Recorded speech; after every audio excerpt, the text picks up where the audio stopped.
Who pays to keep your kids safe? There's a disagreement between the city of Bonita Springs and Lee County over who should foot the bill for additional school resource officers at the city's schools. Bonita city leaders say the county had paid for the deputies prior to the deadly school shooting in Parkland, but that changed. That whole policy changed after Governor Scott signed a law that requires officers at all schools. 4 in Your Corner's Carl Fortier is in Bonita Springs, getting both sides of this debate tonight. Carl?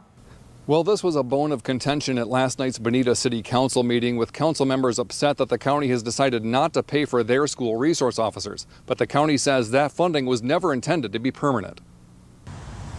School safety is on every parent's mind, especially in the aftermath of school shootings, such as the one in February at Stoneman Douglas High School in Parkland. Not long after, Governor Rick Scott signed a state law requiring officers at all schools. And as it relates to our kids and protection of our kids, there probably can't be anything more important. But paying for the school resource officers who stand guard over your kids is a topic that's caused a rift between Lee County and the city of Bonita Springs. The county had funded the officers in Bonita for years before the Parkland shooting, but now that's changing. About a month ago, they made a policy decision to no longer cover the schools in Bonita Springs.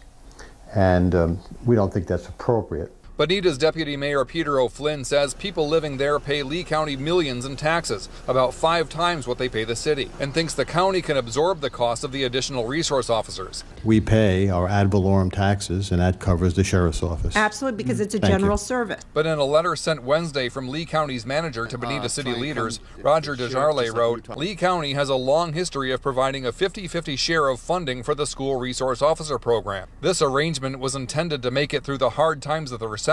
It was never intended to be a permanent arrangement. O'Flynn says the discussion on the funding isn't over. We're hoping that the more they think about this, as good people and as our friends, they'll see the light. Lee County Manager Roger DeJarle says the county will continue to pay for 50% of the resource officer costs for schools in unincorporated parts of the county. He adds that the cities of Fort Myers, Sanibel, and Cape Coral have all agreed to fund those extra officers.